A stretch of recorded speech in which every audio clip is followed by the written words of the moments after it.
The Merry Jests of King Louis XI by Honoré de Balzac.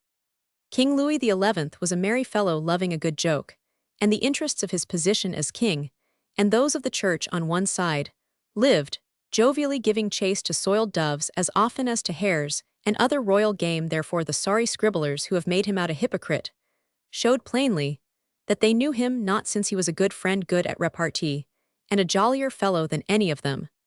It was he who said when he was in a merry mood, that four things are excellent and opportune in life: to keep warm, to drink cool, to stand up hard, and to swallow soft. Certain persons have accused him of taking up with a dirty trollops.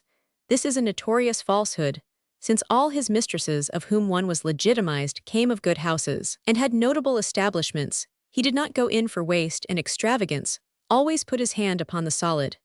And because certain devourers of the people found no crumbs at his table, they have all maligned him. But the real collector of facts know that the said king was a capital fellow in private life, and even very agreeable, and before cutting off the heads of his friends, or punishing them for he did not spare them, it was necessary that they should have greatly offended him, and his vengeance was always justice. I have only seen in our friend Verville that this worthy sovereign ever made a mistake, but one does not make a habit. And even for this his boon companion Tristan was more to blame than he the king. This is the circumstance related by the said Verville, and I suspect he was cracking a joke. I reproduce it, because certain people are not familiar with the exquisite work of my perfect compatriot. I abridge it, and only give the substance, the details being more ample, of which facts the savants are not ignorant. Louis XI had given the abbey of Turpinay mentioned in Imperia to a gentleman who, enjoying the revenue, had called himself Monsieur de Turpinay.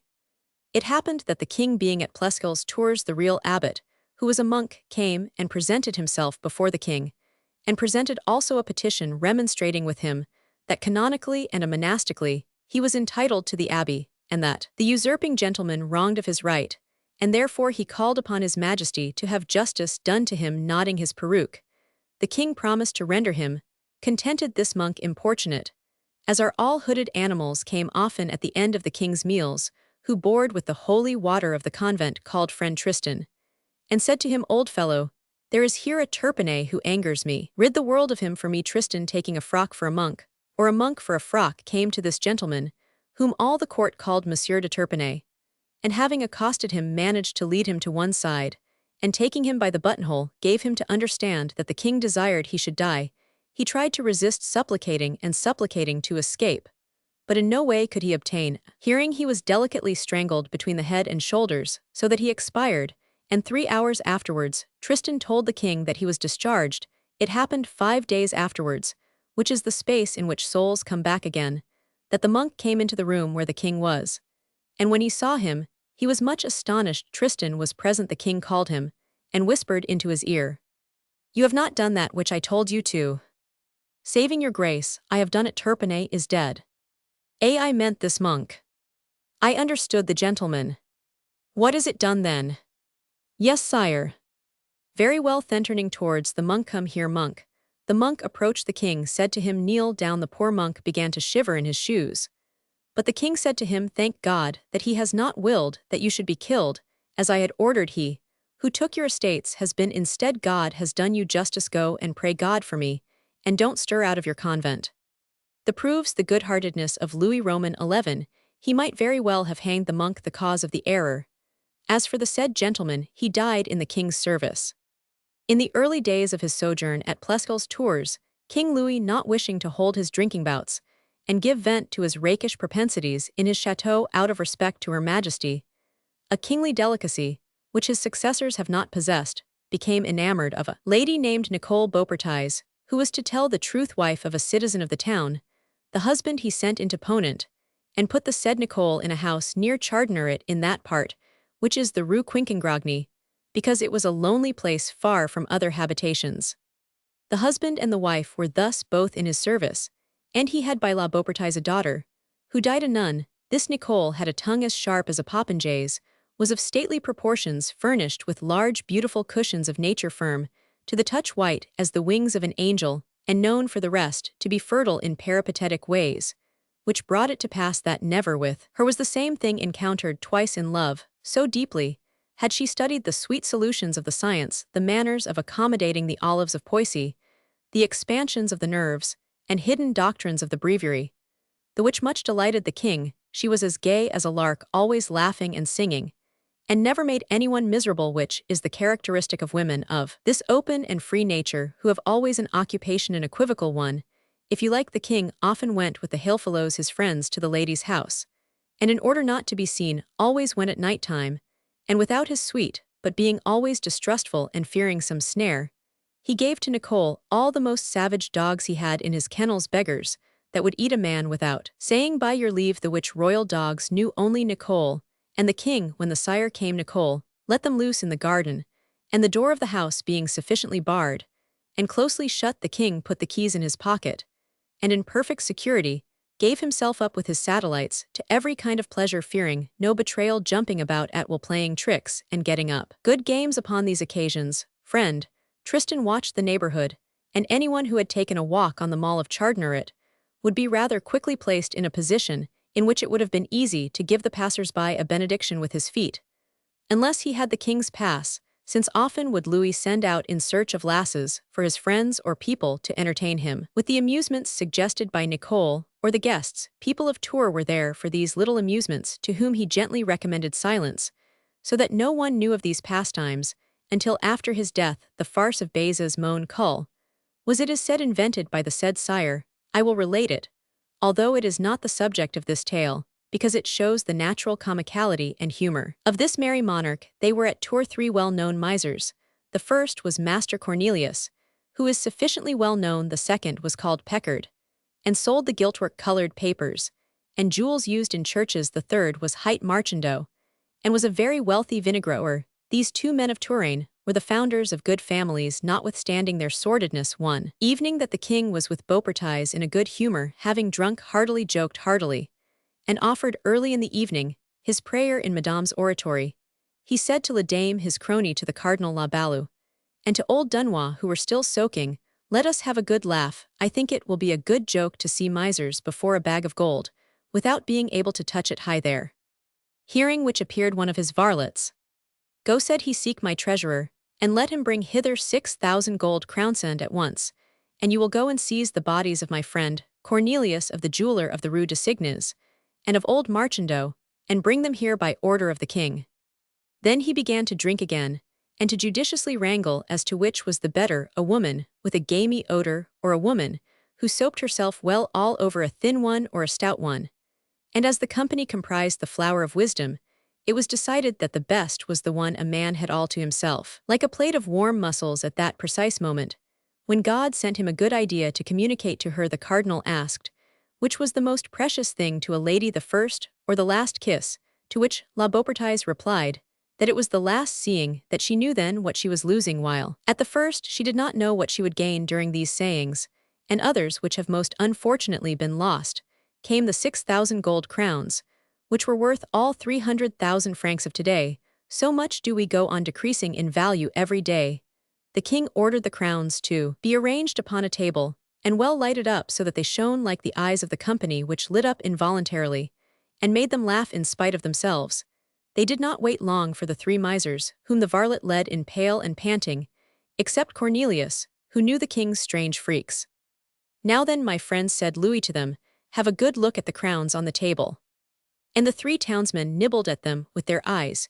You may reckon that the diamond of La Beaupertais sparkled less than their little minnow eyes. "These are yours," added the king. Thereupon they ceased to admire the crowns to look at each other, and the guests knew well that old knaves are more expert in grimaces than any others, because of their physiognomies becoming tolerably curious, like those of cats lapping up milk, or girls titillated with marriage. There said the king, "All that shall be his, who shall say 3 times to the 2 others, Béza's Mon Cul," thrusting his hand into the gold. "But if he be not as serious as a fly, who had violated his ladylove, if he smile while repeating the jest, he will pay 10 crowns to Madame. Nevertheless, he can essay 3 times." "That will soon be earned," said Cornelius, who, being a Dutchman, had his lips as often compressed and serious as Madame's mouth was often open and laughing. Then he bravely put his hands on the crowns to see if they were good, and clutched them bravely. But as he looked at the others to say civilly to them, "Béza's Mon Cull, the two misers, distrustful of his Dutch gravity, replied, "Certainly, sir," as if he had sneezed, the which caused all the company to laugh, and even Cornelius himself. When the vinegrower went to take the crowns, he felt such a commotion in his cheeks that his old scummer face let little laughs exude from its pores like smoke pouring out of a chimney. And he could say nothing then. It was the turn of the jeweler, who was a little bit of a bantering fellow, and whose lips were as tightly squeezed as the neck of a hanged man. He seized a handful of the crowns, looked at the others, even the king, and said with a jeering air, "Bezas mon cup." "Is it dirty?" asked the vinedresser. "Look and see," replied the jeweler gravely. Thereupon the king began to tremble for these crowns, since the said Peckard began again without laughing, and for the third time was about to utter the sacramental word, when La Beaupertuys made a sign of consent to his modest request, which caused him to lose his countenance, and his mouth broke up into dimples. "How did you do it?" asked Dunois, to keep a grave face before 6,000 crowns. "Oh, my lord, I thought first of one of my cases, which is tried tomorrow, and secondly of my wife, who is a sorry plague." The desire to gain this good round sum made them try again, and the king amused himself for about an hour at the expression of these faces, the preparations, jokes, grimaces, and other monkeys' paternosters that they performed, but they were bailing their boats with a sieve, and for men who preferred closing their fists to opening them, it was a bitter sorrow to have to count out each one 100 crown to Madame. When they were gone, and Nicole said boldly to the king's sire, "Will you let me try?" "Holy Virgin," replied Louis, "no, I can kiss you for less money." That was said like a thrifty man, which indeed he always was. One evening, the fat Cardinal La Balue carried on gallantly with words and actions, a little farther than the canons of the church permitted him with this Beaupertuys, who luckily for herself, was a clever hussy, not to be asked with impunity how many holes there were in her mother's chemise. "Look you here, Sir Cardinal," said she, "the thing which the king likes is not to receive the holy oils." Then came Oliver le Dame, whom she would not listen to either, and to whose nonsense she replied that she would ask the king if he wished her to be shaved. Now, as the said shaver did not supplicate her to keep his proposal secret, she suspected that these little plots were ruses practiced by the king, whose suspicions had perhaps been aroused by her friends now, for being able to revenge herself upon Louis, she at least determined to pay out the said lords to make fools of them, and amuse the king with the tricks she would play upon them. One evening, that they had come to supper, she had a lady of the city with her who wished to speak with the king. This lady was a lady of position, who wished to ask the king pardon for her husband, the which in consequence of this adventure, she obtained. Nicole Beaupertuys, having led the king aside for a moment into an antechamber, told him to make their guests drink hard and eat to repletion, that he was to make merry and joke with them, but when the cloth was removed, he was to pick quarrels with them about trifles, dispute their words, and be sharp with them, and that she would then divert him by turning them inside out before him. But above all things, he was to be friendly to the said lady, and it was to appear as genuine as if she enjoyed the perfume of his favor, because she had gallantly lent herself to this good joke. "Well, gentlemen," said the king, re-entering the room, "let us fall to. We have had a good day's sport." And the surgeon, the cardinal, a fat bishop, the captain of the Scotch Guard, a parliamentary envoy, and a judge loved of the king, followed the two ladies into the room, where one rubs the rust off one's jaw bones, and there they line the mold of their doublets. What is that? It is to pave the stomach, to practice the chemistry of nature, to register the various dishes, to regale your tripes, to dig your grave with your teeth, play with the sword of Cain, to inter sauces, to support a cuckold. But more philosophically, it is to make ordure with one's teeth. Now, do you understand how many words does it require to burst open the lid of your understanding? The king did not fail to distill into his guests this splendid and first-class supper. He stuffed them with green peas, returning to the hotchpotch, praising the plums, commending the fish, saying to one, "Why do you not eat?" to another, "Drink to Madame," to all of them, "Gentlemen, taste these lobsters, put this bottle to death, you do not know the flavor of this forcemeat, and these lampresa, what do you say to them? And by the Lord, the finest barbel ever drawn from the Loire, just stick your teeth into this pastry. This game is my own hunting, he who takes it not offends me." And again, "Drink the king's eyes are the other way, just give your opinion of these preserves. They are Madame's own, have some of these grapes, they are my own growing, have some medlars." And while inducing them to swell out their abdominal protuberances, the good monarch laughed with them, and they joked and disputed and spat and blew their noses, and kicked up just as though the king had not been with them. Then, so much victuals had been taken on board, so many flagons drained and stews, spoiled that the faces of the guests were the color of cardinals' gowns, and their doublets appeared ready to burst, since they were crammed with meat like Troy's sausages, from the top to the bottom of their paunches. Going into the saloon again, they broke into a profuse sweat began to blow, and, to curse their gluttony, the king sat quietly apart. Each of them was the more willing to be silent, because all their forces were required for the intestinal digestion of the huge platefuls confined in their stomachs, which began to wobble and rumble violently. One said to himself, "I was stupid to eat of that sauce." Another scolded himself for having indulged in a plate of eels cooked with capers. Another thought to himself, "Oh, the forcemeat is serving me out." The cardinal, who was the biggest-bellied man of the lot, snorted through his nostrils like a frightened horse. It was he who was first compelled to give vent to a loud-sounding belch, and then he soon wished himself in Germany, where this is a form of salutation. For the king, hearing this gastric language, looked at the cardinal with knitted brows. "What does this mean?" said he. "Am I a simple clerk?" This was heard with terror, because usually the king made much of a good belch well off the stomach. The other guests determined to get rid in another way of the vapors, which were dodging about in their pancreatic retorts, and at first they endeavored to hold them for a little while in the pleats of their mesenteries. It was then that some of them puffed and swelled like taxgatherers. Beaupertais took the good king aside, and said to him, "Know now that I have had made by the church jeweler, Peckard, 2 large dolls exactly resembling this lady and myself. Now, when hard-pressed by the drugs which I have put in their goblets, they desire to mount the throne to which we are now about to pretend to go, they will always find the place taken. By this means you will enjoy their writhings." Thus having said, La Beaupertais disappeared with the lady to go and turn the wheel after the custom of women, and of which I will tell you the origin in another place. And after an honest lapse of water, Beaupertais came back alone, leaving it to be believed that she had left the lady at the little laboratory of natural alchemy. Thereupon, the king, singling out the cardinal, made him get up, and talked with him seriously of his affairs, holding him by the tassel of his amice. To all that the king said, La Balou replied, "Yes, sir," to be delivered from this favor, and slip out of the room, since the water was in his cellars, and he was about to lose the key of his back door. All the guests were in a state of not knowing how to arrest the progress of the fecal matter, to which nature has given even more than to water the property of finding a certain level. Their substances modified themselves, and glided working downward like those insects who demand to be let out of their cocoons, raging, tormenting, and ungrateful to the higher powers for nothing is so ignorant, so insolent, as those cursed objects. And they are importunate like all things detained to whom one owes liberty, so they slipped at every turn like eels out of a net.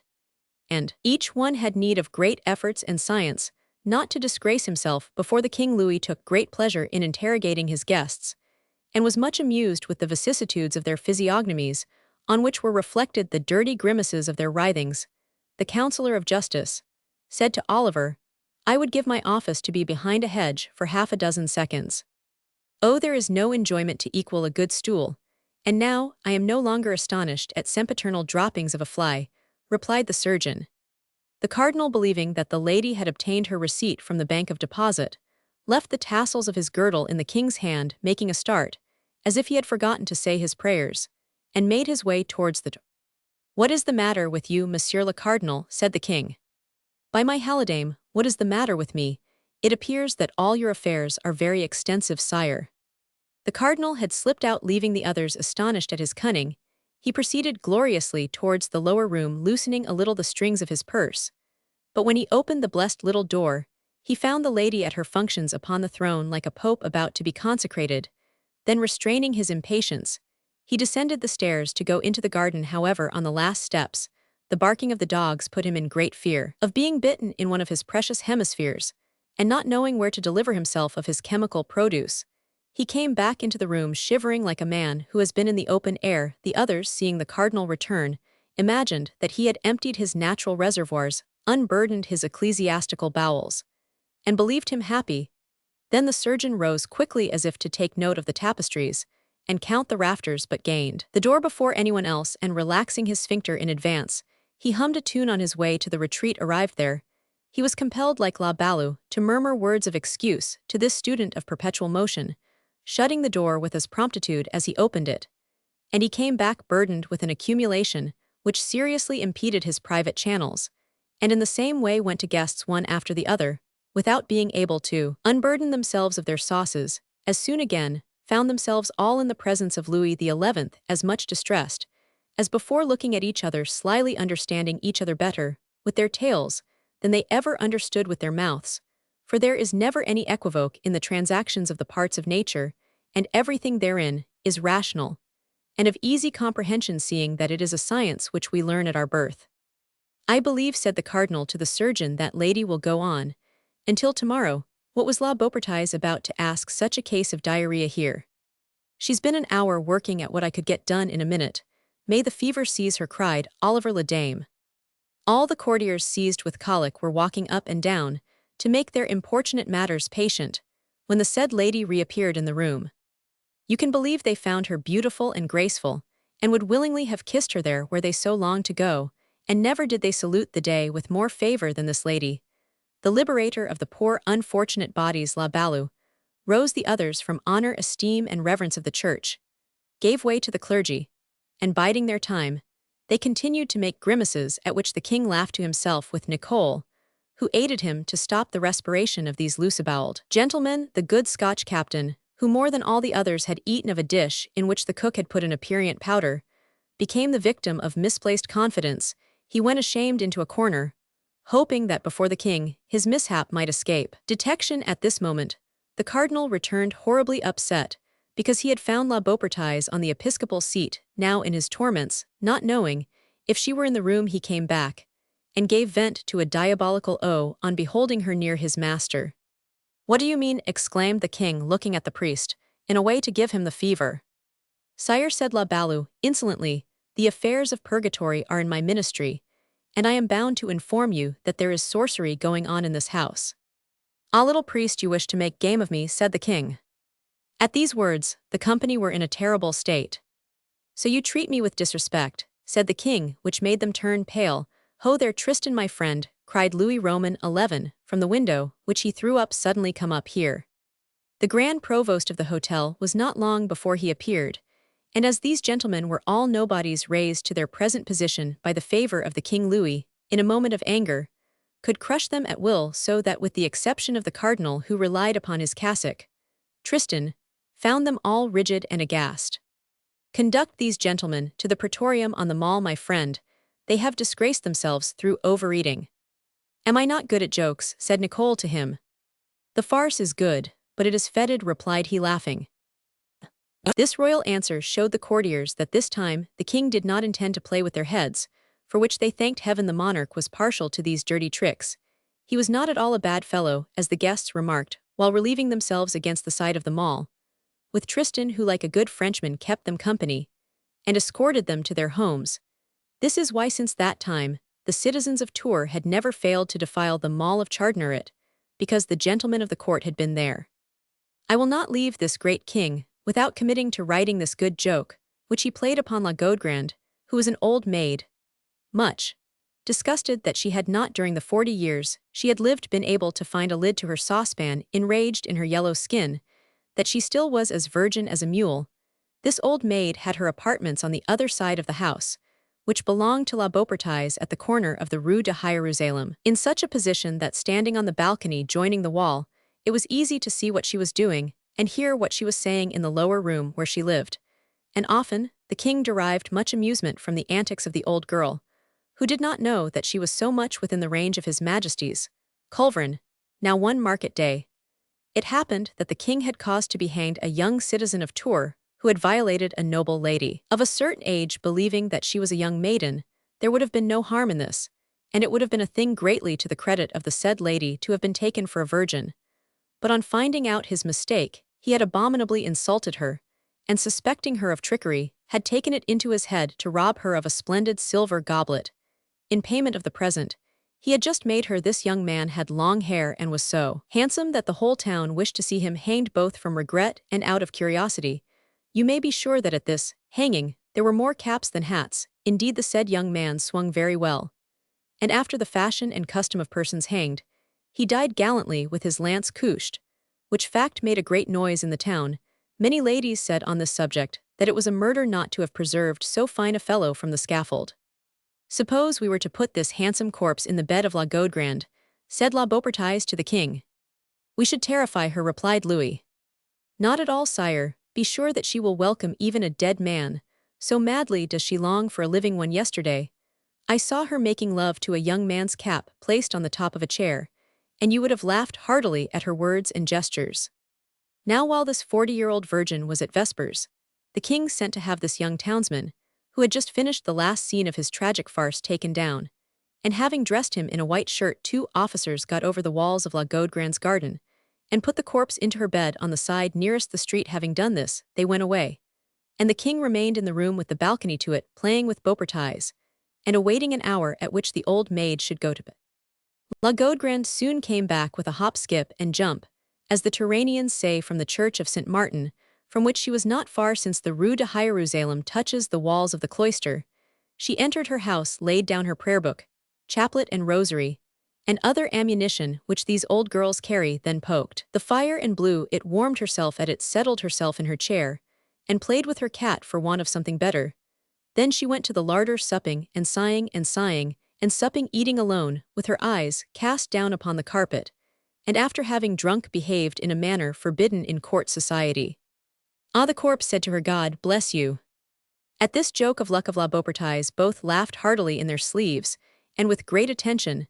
This very Christian king watched the undressing of the old maid, who admired herself, while removing her things, pulling out a hair or scratching a pimple, which had maliciously come upon her nose, picking her teeth, and doing 1,000 little things which, alas, all ladies, virgins or not, are obliged to do, much to their annoyance, but without these little faults of nature, they would be too proud, and one would not be able to enjoy their society. Having achieved her aquatic and musical discourse, the old maid got in between the sheets, and yelled forth a fine, great, ample, and curious cry when she smelt the fresh vigor of this hanged man, and the sweet perfume of his manly youth, then sprang away from him out of coquetry. But as she did not know he was really dead, she came back again, believing he was mocking her and counterfeiting death. Go away, you bad young man, said she. But you can imagine that she proffered this request in a most humble and gracious tone of voice. Then, seeing that he did not move, she examined him more closely, and was much astonished at this so fine human nature, when she recognized the young fellow upon whom the fancy took her to perform some purely scientific experiments in the interests of hanged persons. What is she doing? Said La Beaupertuise to the king. She is trying to reanimate him. It is a work of Christian humanity.